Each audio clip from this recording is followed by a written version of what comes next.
This is Busted Pencils, fully leaded education talk. Here are your hosts, Dr. Tim Slekar and Dr. Johnny Lupinacci, educated educators talking education. Oh, yes, it is Busted Pencils, fully leaded education talk. Educated educators talking education. Whew, what a weekend Monday, homeroom, bright and early. Good to see all you guys. I'll have to admit right now, the fact that you're hearing me, I'm not really recording today. I'm out shooting animals. More on that to come a little bit later. But Johnny You always Lupinacci. phrase that in the weirdest way, Tim. Yeah, Well, it's a tell. It's a tell on the activity, but Well, it's one of these things. So anyway, welcome to homeroom, everybody. It's Busted Pencils. Just real quickly to remind everybody, if you have something you want to say, if you want to give us suggestions, if you want to give us critiques, 608-557-8577. It's 608-557-8577. That's the Busted Pencils mailbag. And yeah, drop whatever you want in there. You could text it. You can leave us a voicemail too. And then, hey, maybe we'll even play your voicemail on the show one day, Jess. So just thinking about that, those are some of the kind of cool things we can option out there. In fact, hey, who would like to be the first voicemail put onto a Busted Pencils podcast? Hey, make sure you give us a really cool message. Maybe that could be you. How about putting Johnny and Jess on the spot for that one right there? Yeah. I could see Johnny must have just sent Jess a text. Uh-huh. I did. You Tim saw it. I pitching said, things that we're not sure that we can do. Thanks, Yeah. Tim. Well, you know, we'll put it out there. No, it is. Yeah. So, okay. So when I talk about deer hunting, because that's what I'm talking about, we'll just put it out there. I'm one of these guys, like, you know, people talk about hunting in the frame of farming, and they'll say, you know, I harvested my deer. And I've always been one that doesn't really like that language, because the reality is that it's not farming, it's not a plant, and you're not harvesting anything. It is killing. You're out killing an animal. That's what hunting means. And so when I put it out there, and in fact, an author, Ted Karasote, a naturalist and hunting author, was one who really made me think hard about that. That the language we use is that we should be honest and accurate about what it is that we're talking about by hunting, because the reality is that we are making a choice to potentially kill another animal. And then there's all of the issues that come around with, well, why would you do that, Tim? Are you looking for antlers? You looking for? No, I'm not. I'm out there, Johnny. You've given me cred sometimes. I'm out there looking to put food on the table, not because I need food in that sense, but I like to put that food on the table. And I will say, from an environmental standpoint, if I can reduce my need to go into the grocery store to buy foods, that is a contribution to the environmental safety of this planet, because the reality of what does it take to get food to the grocery store, if I can eliminate that process a little bit. So there's an environmental twinge there. You know what, though? The other reality is that after Thanksgiving, I just need a break, because I'm telling you, I had to cook for meat eaters, vegetarians, and vegans all in the same darn Thanksgiving dinner. Let me tell you what, there was a lot of Thanksgiving when I was done doing all of that work, because the reality is trying to coordinate, putting out together at the same time 3 different sorts of Thanksgiving dinners, vegan, vegetarian, and the full meat lovers. I don't know about you guys, but how was your Thanksgiving, Johnny? well, Tim, you covered a lot there, my man, and I'm glad that you're able to enjoy something that, and you've made it political about it. You know, you've connected it to your form of environmental activism and things. But I'm excited to know that you're getting to spend time outside, right, where things slow down. And I think there's a sport to it as well. And I love when people have a hobby or a sport that, you know, gives them that rest and peace, right? Gives them that ability to just kind of enjoy being outside, being, you know, bundled up, being, you know, in the woods or in a tree stand or whatever you hunters do, right? That hunting life. I know it's important to y'all, and it's a time of year where I talk to a lot of my friends who participate in that.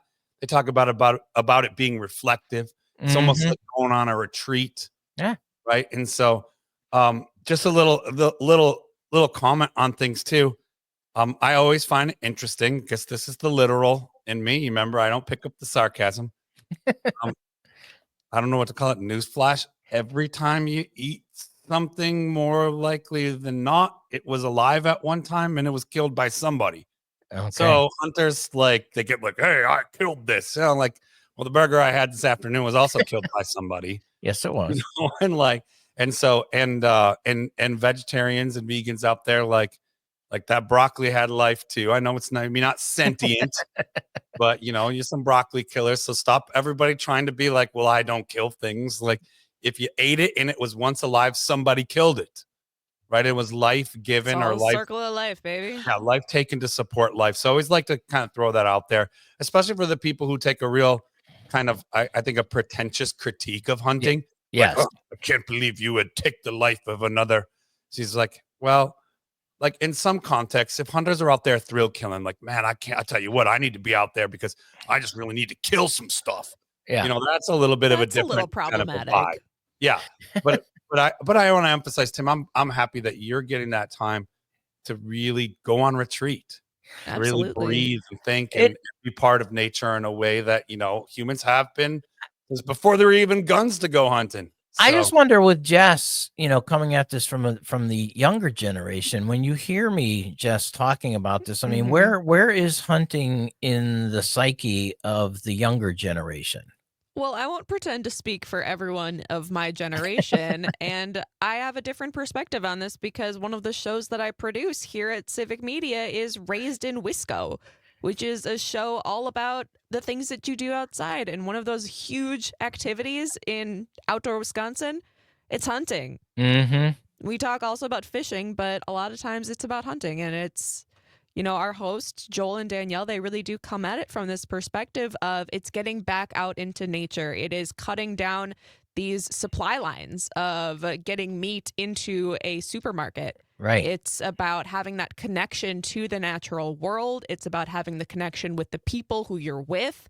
That it's, yes, at the end of the day, you do hope that you kill an animal so that you can cook it and eat it and sustain yourself and your loved ones, but the journey to get there is at least as important. It So is. I've developed a much greater respect for it, and I'm actually hoping to get out. I did purchase a turkey tag for Nice. Wisconsin, so I'm Hey-o, there you hoping go. to get out and go turkey hunting within the next month or so. I took my daughter last year for the very first time. She is, in case you know, my daughter's a wildlife studies major at West Virginia University, and her second year, she took a course called Hunting in America. She had known and watched me, grown up with me hunting, but she had never really wanted to try to go out. I actually took my son out a bunch of times when he was growing up, and he just did not like it at all. He had a real aversion to seeing any type of blood. I should have known that when at 3.5, when I went to gut a fish for him, he kind of threw up at 3. So the idea of watching that happen on a carcass of a deer was just a little too much. But my daughter really wanted to try it, so I took her out last year for the first time, and it was great. And you know what it was? Guess what? Yeah, we didn't shoot anything. We actually didn't even see anything. But the idea, what a new, unique opportunity for me and my daughter to spend some time, a quality time, being out in the woods. And so, yeah, I know people are like, wait a minute, what the heck does this homeroom have to do with anything? We're just rolling with it. I know. it's I mean, you take this one, We you all know what? need a break. We all We need a break. we need a eh? break. But you know, I go back to, I'm glad we're pointing this out because I think this is a good topic when we talk about teaching and learning, because the complexity of issues that this brings up. One of the other issues we're talking about is that, Johnny, you pointed it out very clearly. If you're eating, you are involved in some way, shape, or form with the death of something. You kind of put it into, yeah, the talking broccoli, which typically I don't like to I have didn't say talking. it No, talking I know, just Tim. no, but what I was saying, the other part of that is that if you're a supermarket vegetarian, understand that those vegetables in the process of getting to the grocery store, they're trucked. And in those trucks do destroy animals. There's death there. It's not that, it's just trying to keep this centered in what does it mean for us to exist on this planet? We have to eat. Some form of eating has some kind of connection to some form of death. Farming itself takes away habitat that results in the death of animals. So growing and just going with vegetarian, that is just to keep this in perspective. I'm not now going out and saying, look at all of you vegetarians, you're just as bad at killers as anybody. It's just realizing how we have these conversations. Reminds me of the episode we did with Kevin Kumashiro just a little bit ago, where we got to start having these conversations around complex issues with our neighbors. And you know what? This is not all that hardcore political, but just think of the content of terrain we're kind of covering here in this segment, Johnny. And I cut you off about your talking broccoli that you didn't say. I did. Well, yeah, and Tim, and I think you're going across. I like where you landed with this, because I was like, where are we going with this? Yes, we're coming out of Thanksgiving. Trust the process. Educators talking education, and I'm going to come back to like everybody eats, and I think this week being a week coming off of resting. Hopefully you were able to rest. There's also recognize there's a lot of work, a lot of family dynamics. Hopefully you got to spend some time with loved ones this past week, and it was energizing. But we all know it's not always energizing. And so, I get the connection. Tim, I'm grateful that you're going to get to spend some time hunting. A lot of our listeners are going to get to spend time hunting. A lot of kids will be out of school, hopefully bonding, like you talked about your daughter going to go hunting. Jess is going to go hunting. But, it connected us with this context of everybody eats. And as teachers, we teach about human life in a particular way that doesn't always recognize those complex and interrelated ways that life is often taking life is necessary to support life. Right. And so that's where I get around like the broccoli, while it might not be sentient or have a language that we know particularly as sort of like utterances and sounds. We do actually have scientific evidence of plant languages, but I'm just saying the idea that it is alive, right? It is life. And you touched on this, that, if we're really interested in connecting curriculum, and it's a good shout out there for like how social studies, science, English language, arts, math all come together. Remember, Tim, at a distant, not too long ago, but feeling more and more distant these days, I had a garden classroom, right? And so in Detroit, we had a local food economy classroom. And so we were learning all of our subject matters through like growing food. And there were a lot of conversations around what did it mean to have a local and sustainable food system and a strong economic connection to that, and a strong awareness and knowledge of where our food came from and the life contributing to the labor and the life contributing to all of our health, right? And so that was students, choosing to raise tilapia, but also, choosing to, use aquaponics and hydroponics to grow local tomatoes and to get composts and to have all kinds of things. And Tim, I will say also, it's again, the literal part of me and the science teacher in me, when we start to say, well, if you eat meat, you kill things. Well, if you eat broccoli, you're killing things. It's like we are obsessed as a culture with like outing people for killing things. Meanwhile, if you're alive, even if you're not alive and you're decomposing somewhere, let's just get real literal. Oh my goodness. Stuff is living and dying within your ecology.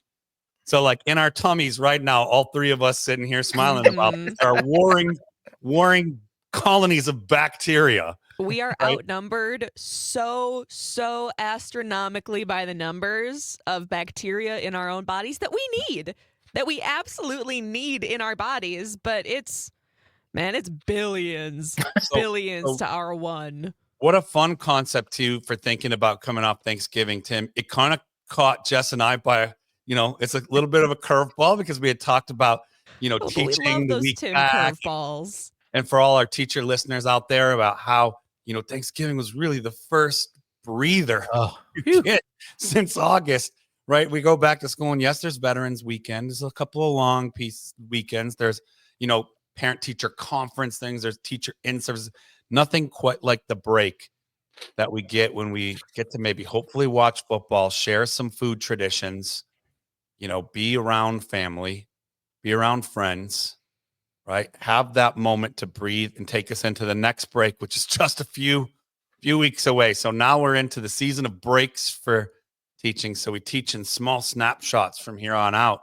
So appreciate you all teachers for the hard work you put in, hoping that folks found rest. Hey, this week is going to be a great week. Tim, Jess, I'm thankful and grateful to be back at it with you both and to have had this fun conversation about the politics of food choices as well as the cultural tradition of hunting that Tim carries forward with his family. And Jess is hopping on. I love the outdoors. I will still abstain, not for any political reason other than I can't imagine a worse time for me than being with a gun outside and for fun looking for food. I'm like, these are all things I will honor that my friends enjoy, but I opt out of. I'll be, snowboarding, hiking, snowshoeing, and reaping the benefits of all of your great hunting successes. Right. All right. No, Tim, I thank you, Johnny, on that. I know it was a curve. It was a Tim curve, as you guys pointed out. But coming Tim off bomb. We haven't had a good Tim bomb. well, I tried to stay away from the hard sarcasm that typically comes with a Tim bomb. But it's just coming off of Thanksgiving, as you said, Johnny, time of rest, and and I was thinking about this though too, John. It's also Thanksgiving is kind of a very intensified extra time off, and there is a lot of work and a lot of people are doing a lot of things, and I know all the teachers out there who are either in one way, shape, or form thinking about Jeez. Oh, so you're laughing at the text that Johnny just put in the chat. I'll put it out there in a second, but I got to do it now. Sarcasm is the shrapnel of a Tim bomb. The shrapnel, you mean, though, not shrapnel. That's him. I'm not actually. I news. Here, the slight confession. Math teacher and science teacher here, terrible at spelling. So I didn't. We all have our strengths. You knew what I meant. I knew what you meant, but again, it's you know what? As much as we know people had a lot of work to do or a lot of time to rest, a lot of people had a lot of work to do. And Johnny, as you point out, though, too, now we're coming into that season of getting ready for the next, major Judeo-Christian holiday that occurs at a lot of people. When we're talking about Christmas, the reality of Christmas and how many people and what happens, though, it's a lot of.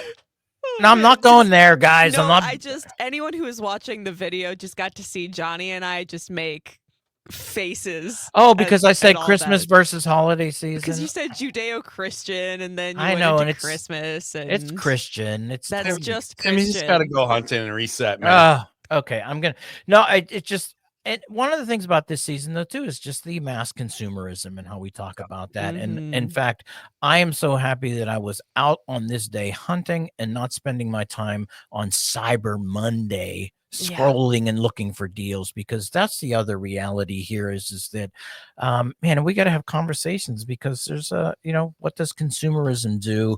And from an environmental standpoint, too many different things that are going on. But yeah, it's the holiday season that's approaching us, coming off of Thanksgiving. I am thankful too for the fact that I get to do this kind of work with two of the most incredibly awesome and favorite wonderful people. That would be Jess and Johnny. And I just want to say thank you to the two of you for being friends, hosts, professional. And the fact is that too, you can kind of work with a Tim bomb when they come off every so often without for them. We live without yelling at me. So that's where you live for them. We're like, when is there going to be another good Tim we bomb? Look forward to them. Well, I don't have another. I'm thankful for your Tim bombs, Tim. I'm thankful for being able to spend time with you two educated educators and bust pencils 4 times a week. Oh, nice. You know what, though? Here's not a Tim bomb, but it's time for a moment of Zen.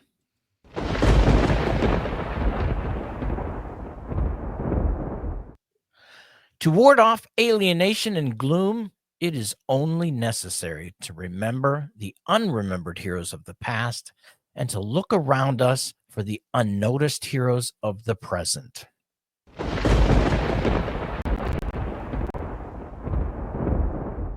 That's it for homeroom, everybody. Thank you for hanging out, man. Make sure you hang around, though, for Wednesday classes in session. First downs and Friday nights, although there might be a new name coming up for what that's going on. And then Saturday, 1 hour of busted pencils across all of the Civic media channels that you can get out there. Just download the Civic media app. And everybody, thanks for busting pencils.